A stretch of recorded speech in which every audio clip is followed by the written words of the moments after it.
What's going on, y'all? It's One Way to Flood. This is another episode of Tone Up Tuesdays. Today we're going to be going over my workout regimen. So this is going to be part one of that. It's pretty much a 4-day thing.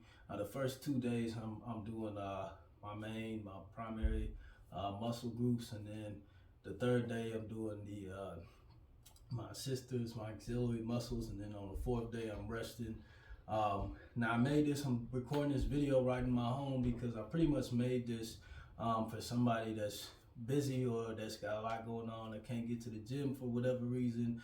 That was kind of my situation. I had, pretty busy. So this is something you should be able to not have within 30, 40 minutes and still address your whole body and really get some good results from. Now, when I'm doing this, like I said, you don't need to put on all the extra stuff, you know what I'm saying? That's why I got on what I got on. I'm you know what I'm saying, in my living room. And this is, you know what I mean? Like if my wife isn't, has to work or got something going on, and I'm at the house for the day, and I'm watching the babies, then, I can still do this and get them situated and address them as I need to. So there are no excuses. I'm gonna show you some different variations, you know what I'm saying? So take a minimal investment, you know what I'm saying, financially, if this is something that you're interested in. As far as getting some weights, some dumbbells, this is what I primarily use on my auxiliary or my assisted day. And you can go to TJ Maxx, Marshalls, or something to get one of these little dumbbell sets, a little weight set for $20. You know what I mean? And then another thing you might want to get, if you don't have a place to do pull-ups, getting yourself a pull-up bar, something of that nature, which again you can find on Amazon, something like that for $20-30. But other than that, bro, you don't need nothing else. you don't even need this mat. I've got this mat for the video. I don't even use this thing. You know what I'm saying? Like, you don't even need that. So other than that, like, I don't care what nobody says. You don't need all that extra stuff. You can achieve your goals. I haven't been in the gym in a long time, you know what I mean? So and the next thing, so my dynamic warm-up, we absolutely are not skipping that. I did that in I showed you that in my first video, so if you are interested in seeing that, definitely check that out. The dynamic warm-up versus static stretching, give you a whole breakdown on that. But I've already done my dynamic warm-up. This is not my first take this video, you know what I mean? So but yeah, other than that, we'll get right into it. So this is going to consist of 4 exercises that you're going to pretty much rotate between. Okay, we're going to do 100 reps of all the exercises except for one, which is going to be the pull-ups. We're going to do 50 reps of the pull-ups. Now, what I try to do is break this down and do the least amount of sets as possible. When I started doing this routine, I started doing 4 sets of 25 for the 100 things. I did 100 reps, and then it was like 12, 12, 13, 13 for the pull-ups. So then I went to 33, 33, 34, 17, 17, 16, and now I'm on 2 sets of 50, 2 sets of 25. Okay, so you can do these in any order that you want to. As far as your break time, you're trying to take the smallest break possible. I will leave that to you, given the dynamic. Like if you got your kids, or you know what I'm saying, you're trying to do something, multiple things at once, you can knock these sets out in between. You know what I'm saying? So yeah, the rest portion is on you. The longer you rest, the longer it's gonna take you. You're not gonna get the most out of the workout. You don't want to take a little bit of a breather, but if you can keep going, try to really push through. That's what's gonna help your results as well. So we want to maintain our breathing in through our nose, out through our mouth. I'll talk a little bit more about that later on. But yeah, so let's get into it. So the first exercise we'll start with is gonna be our explosive push-ups. Now, like I said, you don't have to do explosive push-ups. I'll show you some different variations with that. Let me stay here actually. So real quick, just want to show you how these are relative to my workout. You follow my regimen. This is what we're going to be doing for our push-ups every time, no matter what variation that we're doing. Okay, so first I want you to take your hands, right? And I want you to actually turn your hands in. All these things are to help you engage the muscle that we're trying to work out.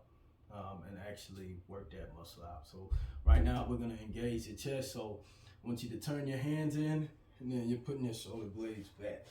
All right, so my hands are turned in. Now just do. You're gonna see me do this number a lot actually with a lot of my exercises as far as engaging muscles, right? So yeah, so shoulder blades back, hands are turned in. This is gonna help me engage my chest. You might hear some different things. Like I said, my focus is on getting the most out of a movement, having a very efficient movement and isolated and engaging the muscle that I'm targeting. So let me show you the explosive push-ups. Okay, and I'm going right through. Get all your reps, man. That's the biggest thing. Getting all your reps without sacrificing on form, feeling that mind-muscle connection. Even when I'm doing explosive, I'm still squeezing at the top of the rep. Turn my hands in. Boom. There we go.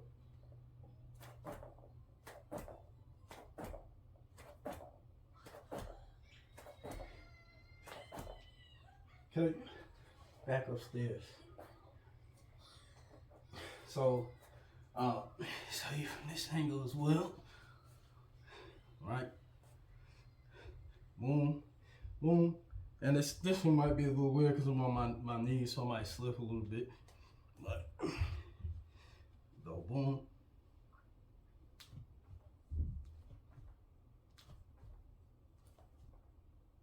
Okay. Now, one thing I also want to point out too is that I'm not going straight up and down. Okay, it's more of a J motion almost. So I'm almost gonna be doing this type of trajectory. You see my hands going forward because that's, like I said, engaging the chest. So we're more here. Okay. Now as far as variations. Like I said, you can do a regular push-up, but we're maintaining this form here. So turning our hands in, shoulder blades back, and at the top of the rep, I'm squeezing and I'm feeling this contraction. Boom. So from here, and then this is also a variation. So on your knees, right? And I'm squeezing right here.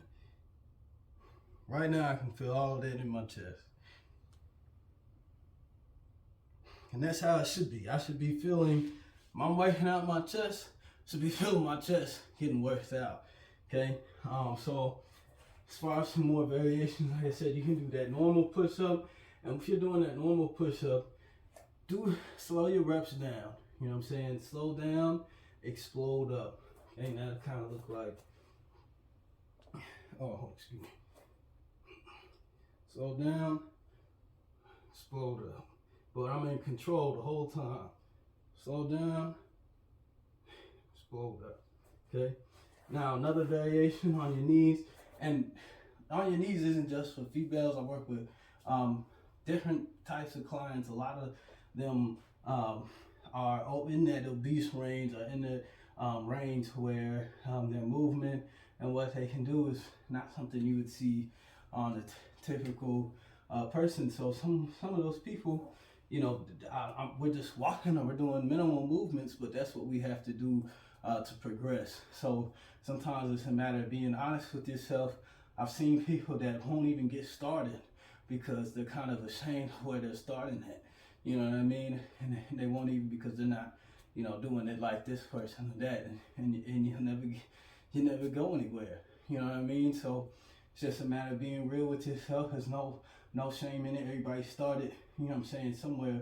So, you know what I'm saying, if you don't take that stuff, you're not willing to acknowledge that, and just, you know, start where you need to start at, then you're not gonna make the progress that you need to make. And that's the reality of it. So if you're somebody, and it could be whatever reason, you know, I know people that have herniated discs, that have had sicknesses, that have had injuries, that just put them in a position, you know what I'm saying? So it wasn't necessarily something to do with just being lazy or bad eating habits, you know what I mean? So, but again, all of that, none of that matters. You got to start where you got to start at if you want to progress, you know what I'm saying? So, we got to use our knees, right? Same rules apply. Boom. Okay. So, so we'll go on to the next exercise here. This is gonna be a core exercise that like I said, I kind of made. It might be out there already. I don't know. You know what I'm saying? Sometimes that should be happening. I'll be thinking like I made something that's already there. But yeah. So it's gonna be pretty much. We call them hold the world in 6 inches. Okay.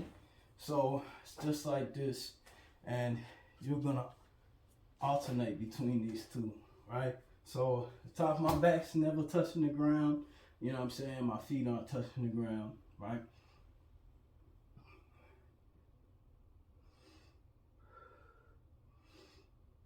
I'm breathing in, out, in through my nose, out through my mouth.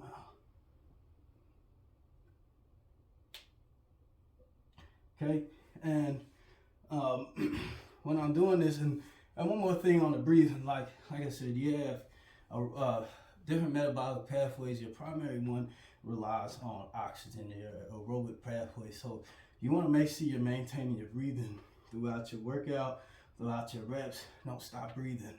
Okay, your muscles need that oxygen. You got other pathways for them to switch over to, but you don't really want to be relying on those because they run out super fast.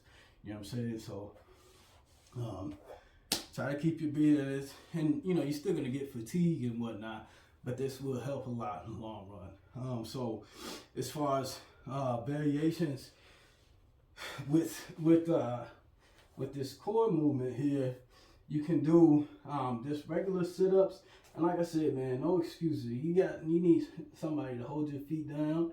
You know what I'm saying? Have them do it. Or if you gotta use the couch, if you gotta use I don't care what you use. You know what I'm saying? You can get this done. So one thing we can do is just sit-ups. And when it comes to these, I didn't mention this before. I'll go back to this real quick. When I'm doing this right here, right at the top here, there's a little bit more of a contraction to do. It's almost like a crunch, and you'll feel it when you get to the top, and you get a lot more out of this rep right here. You know what I'm saying? Whoops. So I'm coming up right here, and then when I get right here, I'm going one more little, and you'll feel what I'm talking about there. And it's just like the squeeze at the top of that push-up. You know what I mean? So so variation with that is a sit-up. Another exercise I really like, for my core is bicycles. Okay, now we're not simply going here, but we're gonna do this whole cyclical motion right here. Okay, and I would do these with more of a time element. So maybe 30 to 45 seconds. Whatever you have to do to work up to. All right, so for the next 2 exercises, we're gonna go out here to show you the squat jumps and the pull-ups. Okay, so with the squat jumps, it's just about emphasizing we're going all the way down, all the way up, and then we're incorporating, making sure we're engaging our calves. So really emphasizing putting the calf into that jump, and then I'll show you a variation as well, which is just going to be doing your regular squat and still incorporating that calf raise at the end of it. Okay, so when you do this, tie your shoes. You know what I mean?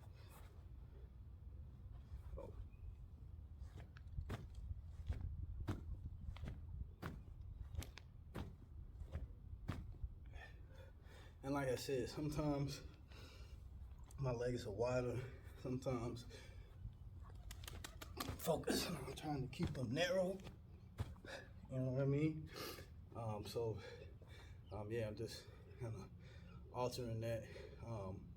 But yeah, so as far as the variation too, sometimes, you know what I mean? It's not just, the variations aren't just for you to, if you have to do that, you know what I mean? Sometimes it's a matter of toning the workload down for your body. So it's not always a matter of that's where your level is at. Sometimes you just need to tone it down. So a variation would be like just a regular squat, and you know, to keep that back straight, and really we're talking about this right here. You know what I'm saying? You can look up, right? And then add that calf raise at the end. That's almost like the squeeze your hips. I mean, now the calf raise is kind of, excuse me, the calf raise is kind of separate, but at the end, engaging your hips, it's kind of like that squeeze there, squeeze your legs. So, all right, so now we'll go on to pull-ups, and with the pull-ups, same thing. I told you about the grips, boom, wide, medium, close, okay? And the goal is to do these full range, you know what I'm saying, and control your motion the whole time. Boom.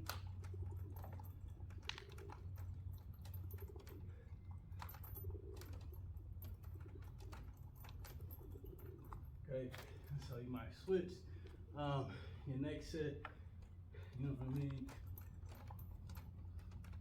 But we're going all the way down, all the way up, every time. Now, a lot of people have trouble with pull-ups. A lot of people never start doing pull-ups because pull-ups are pull-ups, you know what I mean? But this is one of the greatest exercises you could do. One of the best investments you can make is getting yourself to where you can do pull-ups, you know what I mean? So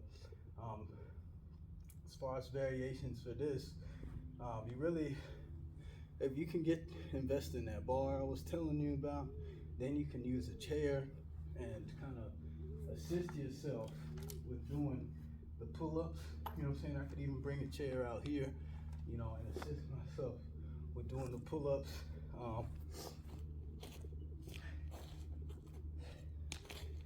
So to still engage with our back, we can still do some exercises that, you know, work on the lats a little bit, and the traps and the so muscle groups back here, but it's not gonna have the same emphasis as the pull-up. The pull-up works on your core and other things as well. But just a little variation you can do if you did get your dumbbells. It's almost like a row. I mean, it is a row effectively, but instead of the motion like this that you see with a lot of your rows, I want you to kind of wing, you know what I mean? So we can really engage the back. So when I'm pulling this row, it's gonna be almost like this, right? So both of them would almost look like, I'm doing that same thing with my shoulder blades, just like this.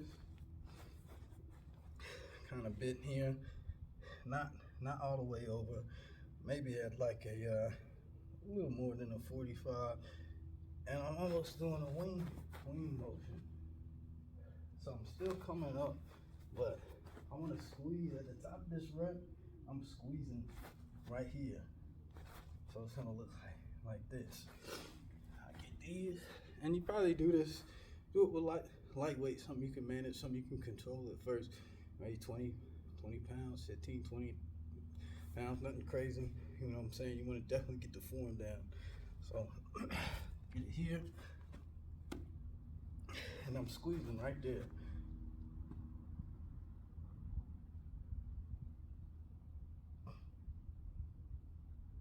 Boom. So there are people that have some back exercises and workouts that you can do at home. Some of them are good, some of them do work. I'd rather get to the, you know what I'm saying, for me personally, I'd rather get to the pull-ups if I can, you know what I mean? But there are other back variations you can do at home. Back is kind of challenging to tackle at home, but it's still doable. Excuse me. But yeah, so that's pretty much all the exercises though that I would do in that routine. Like I said, you'll go through that, all the exercises. You'll do whatever number you're doing for your sets and whatnot. So if you're doing, like I said, I was just doing 33, 33, 33, 34. Now I'm doing 2 sets of 50 with the pull-ups, 2 sets of 25. So, you know, work it as you need to. Following this, I will go right into my static stretching. So I'm doing a dynamic warm-up before, and then I'm doing the static stretching afterwards. Like I said, my first video on that details that a little bit more, goes into and breaks that down. So, but yeah, man, that's this episode of Tone Up Tuesdays, man. Y'all take it easy. I talk a deuce early, my time could be better spent. In a greater stepping with my chakras in the mix. I'm God without a stick, but what's attached, shit like a rod. Heavy is the head, cause I'm held back if it ain't charged.